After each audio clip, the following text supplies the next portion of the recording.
आज की इस वीडियो में हम लोग नर जनन अंग की संपूर्ण और सचित्र वर्णन करेंगे, उसकी संपूर्ण जानकारी हासिल करेंगे।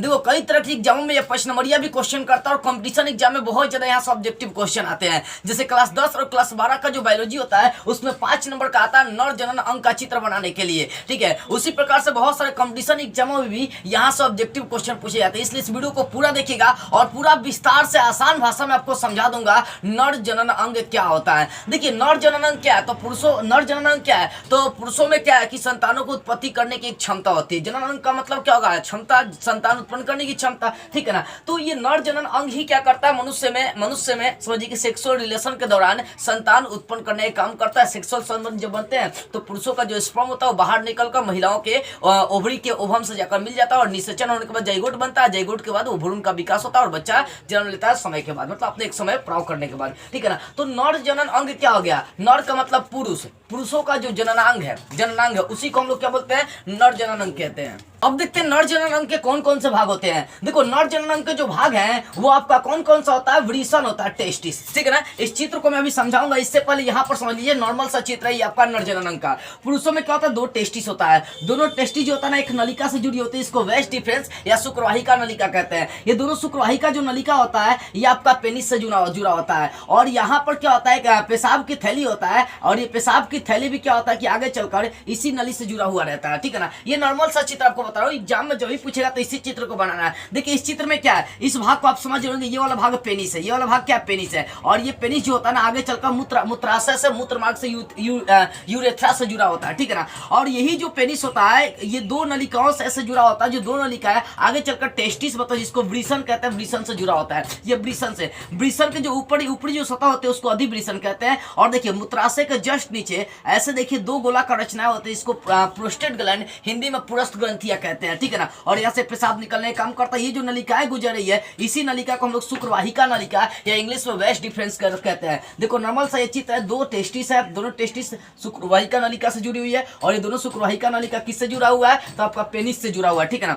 पेनिस में भी अगर आता है तो पेनिस वाला ये वाला भाग देखिए, ये जो पेनिस है, पेनिस का जो सबसे ऊपरी भाग होता है ये वाला मोटा वाला, इस भाग को हम लोग हिंदी इंग्लिश में पेनिस कहते हैं और हिंदी में सीसन कहते हैं। सीसन का जो ऊपरी भाग जो सबसे छिद्र होता है उसको ग्लांस कहते हैं। और ग्लांस के ऊपर जो ये छोटी सी मतलब जो कवच पाया जाता है, जो समझिए कि वही कवच पाया जाता है, उसको हम क्या बोलते हैं, प्रीपियस कहते हैं। क्या कहते हैं, प्रीपियस कहते हैं। देखो एक एक चीजों को समझिएगा ध्यान से, पहले चित्र को समझ लीजिए क्या क्या है। तो पुरुषों में क्या होता है, पेनिस होता है और ये पेनिस चलकर आगे जो होता है मूत्राशय से और दो नलिकाओं से जुड़ती है, दो नलिकाएं आगे चलकर टेस्टिस से जुड़ता है। टेस्टिस मतलब वृषण से जुड़ता है और वृषण क्या होता है अभी सब समझाऊंगा। वृषण के ऊपर जो ये अर्धवृत्ताकार रचनाएं पाई जाती है इसको अधिवृषण कहते हैं। क्या कहते हैं, अधिवृषण कहते हैं। ठीक है, अब सबसे पहले इसमें लोग वृषण के बारे में जानकारी हासिल करते हैं। तो वृषण क्या होता है, वृषण को इंग्लिश में टेस्टिस कहते हैं। ठीक है ना, इसमें वृषण के बारे में जानेंगे, अधिवृषण सब चीजों के बारे में हम लोग जानते हैं। वृषण के बारे में जानते हैं, वृषण का क्या काम होता है। वृषण है जो दुगो गोला है, इसको क्या बोलते हैं, वृषण कहते हैं। और ये जिस थैली के अंदर होता है उसको वृषण कोष कहते हैं। क्या कहते हैं,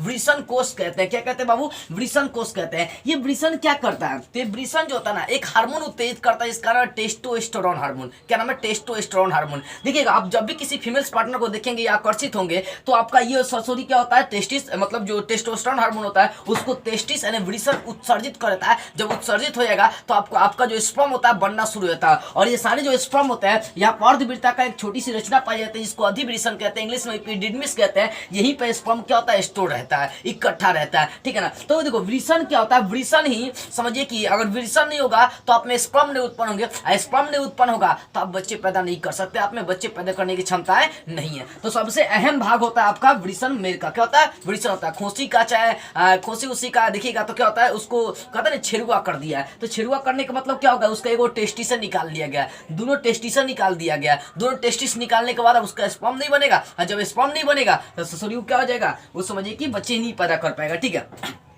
तो ये रहा आपका कौन सा टेस्टिस। पूछेगा टेस्टिस मतलब वृषण कौन सा हार्मोन उत्सर्जित करता है, तो टेस्टोस्टेरोन हार्मोन। ठीक है ना, इस हार्मोन की वजह से आपका आकर्षण बढ़ता है और आकर्षण बढ़ने की वजह से आप सेक्सुअल संबंध की ओर ज्यादा आकर्षित होते हैं। ठीक है, अब इसके बाद आता है अधिवृषण। देखो टेस्टिस के ऊपर जो संरचना पाई जाती है ये वाला, इसका नाम है अधिवृषण। ये अधिवृषण क्या करता है कि जो वृषण से जो स्पर्म बना रहता है उसको इकट्ठा करके रखने का ये काम करता है। ठीक है, अधिवृषण के बाद हम लोग आते हैं बाबू, अधिवृषण के बाद आता है जो नलिका गुजरी है इसको पुरस्थ ग्रंथि है, इसको बोलते हैं पुरस्थ ग्रंथि नहीं, हई नलिका जो गुजरी इसको शुक्रवाहिका नलिका यानी हई दोनों नलिका की हम लोग बात करते हैं। तो ये जो शुक्रवाहिका नलिका होती है ये स्पर्म को क्या करती है, ले जाने का काम करती है। जब सेक्सुअल संबंध बनाते हैं तो यहाँ से इपिडिडमिस जो होता है ना, यहाँ पर जो अधिवृषण होता है वहां से स्पर्म निकल कर इसी नलिका से होकर पेनिस से होते हुए निकल जाता है और महिलाओं की योनि में जाकर वहां पर चला जाता है और जाकर वहां पर निषेचन फर्टिलाइजेशन होने का काम करता है। तो ये आपका जो शुक्रवाहिका नलिका होता है ये दो काम करता है, पेशाब को भी ले जाने का काम करेगा और ये आपका स्पर्म को भी ले जाने का काम करेगा। देखिए ये जो नलिका है आगे चलते पेशाब की भी नली से जुड़ा हुआ है और पेशाब की भी नली इसी पेनिस से जुड़ा हुआ है। यानी पेनिस का दो काम होता है, पेनिस का यानी देखो पेनिस का दो काम, पेशाब को भी ले जाना है, स्पर्म को भी ले जाना है। अब देखो यहाँ पर ये नहीं समझिए कि जो शुक्रवाहिका नलिका होता है ये पेशाब को भी ले जाता है, शुक्रवाहिका नलिका ओनली शुक्राणु को ले जाता है, ठीक है ना। यहाँ से जो शुक्राणु बनेगा उसको ले जाएगा और पेशाब की अलग थैली होती है, ये पेशाब भी आगे चलकर पेनिस से जुड़ा होता है और यहाँ से जो पेशाब होता है ये बाहर निकलने का काम करता है। लेकिन इसके बहुत सारे कंडीशन है कि दोनों एक साथ नहीं निकल सकते, पेशाब और ये स्पर्म दोनों एक साथ नहीं निकल सकते हैं, ठीक है ना। तो आपको अधिवृषण शुक्रवाहिका नलिका समझ में आ गया। इस शुक्रवाहिका नलिका क्या करता है, अपने नलिका से होकर शुक्राणु को ले जाना, शुक्राणु को पेनिस तक ले जाने का काम करता है। इसी शुक्रवाहिका नलिका के माध्यम से हम लोग पेनिस तक शुक्राणु को पहुंचाने का काम करते हैं। अब जरा सा बात करते हैं पुरस्थ ग्रंथियां क्या होती है। देखो पुरस्थ ग्रंथि क्या होता है कि यहाँ पर होता है पुरस्थ ग्रंथि। देखिए यूरेथ्रा मतलब पेशाब की थैली के जस्ट नीचे जो रचना है इसी को पुरस्थ ग्रंथि कहते हैं, ठीक है ना। अब देखो इसमें नॉर्मल से चित्र में आपको समझा रहा हूँ, यहाँ पर क्या होती है मतलब एक छोटा सा समझिए कि गोलाकार रचनाएं पाई जाती है जिसको पुरस्थ ग्रंथि कहते हैं। पुरस्थ ग्रंथि क्या करता है कि अगर जब आप पेशाब करेंगे तो स्पर्म वाले रास्ते को रोक लेगा। अगर आप स्पर्म निकालेंगे जब सेक्सुअल संबंध बनाएंगे और उस समय जब स्पर्म निकलेगा तो पेशाब वाले रास्ते को क्या करता है, रोक लेता है, ठीक है ना। तो ये पेशाब वाले को रोकने का काम करता है, स्पर्म को भी रोकने का काम करता है। किसी दोनों में से किसी एक को ही एक बार में निकालेगा, दोनों को नहीं निकलेगा। कई बार क्या होता है ये पुरस्थ ग्रंथि जब खराब हो जाती है या जब आप सेक्सुअल संबंध किए रहते हैं, जस्ट सेक्सुअल संबंध करने के बाद आप पेशाब करने जाते हैं तो ये आपका मार्ग खुला रहता है, जिसके कारण से पेशाब करने के बाद कुछ पेशाब कौन्स भी आपका टेस्टिस में चलाता है और आपको जलन होना शुरू हो जाती है, ठीक है ना। कई बार जब ये टेस्टिस खराब हो जाता है, सॉरी ये प्रोस्टेट ग्लैंड खराब हो जाता है, पुरस्थ ग्रंथि खराब हो जाती है तो आपको अपने आप पेशाब निकलना शुरू होता है, अपने आप स्पर्म निकलना शुरू होता है, नाइट फॉलो की समस्याएं होना शुरू हो जाती है, ठीक है। तो पुरस्थ ग्रंथि के बारे में आप समझ गए। अब पुरस्थ ग्रंथि के बाद जैसा सीसन की बात करते हैं, हई वाला जो भाग है इसको पेनिस कहेंगे। क्या कहेंगे बाबू, पेनिस। अब ये पेनिस का जो सबसे ऊपरा भाग होता है ये, इसमें जो छोटा सा छिद्र होता है उसको ग्लांस कहते हैं। और ग्लांस के ऊपर ऊपरी जो भाग होती है, ग्लांस के ऊपरी जो भाग होती है ऐसे इस टाइप की, ठीक है ना। ग्लांस की जो ऊपरी भाग होती है इसको प्रीप्यूस कहते हैं, लेकिन जो छोटा सा छिद्र होता है उसको हम लोग ग्लांस कहते हैं। ग्लांस के ऊपरी जो संरचनाएं पाई जाती है उसको क्या बोलेंगे, प्रीप्यूस बोलेंगे। ये पेनिस है, यही पेनिस क्या होता है, फीमेल्स के योनि में जाता है और स्पर्म छोड़ने का काम करता है, ठीक है ना। ये स्पर्म छोड़ता है, स्पर्म का आकार क्या होता है, इस टाइप से होता है बाबू स्पर्म का आकार, ठीक है ना। तो इसको हम शुक्राणु बोलते हैं। इसको अगले चैप्टर में डिस्कस भी करूंगा कि मानव शुक्राणु जनन क्या होता है, कैसे ये काम करता है, ठीक है। तो ये आपका कौन सा था, नर जननांग। नर जननांग में सबसे मेन होता है आपका वृषण। वृषण क्या करता है, एक हार्मोन उत्तेजित करता है, इसका नाम टेस्टोस्टेरोन हार्मोन होता है। इस हार्मोन की वजह से स्पर्म बनना शुरू होता है। स्पर्म जो होता है अधिवृषण में स्टोर रहता है। ये अधिवृषण क्या करता है, जब सेक्स करते हैं तो शुक्रवाहिका नलिका के माध्यम से स्पर्म को योनि में पहुंचाने का काम करता है, ठीक है ना। स्पर्म छोड़ने के बाद क्या होता है कि ये जो होता है यहाँ पर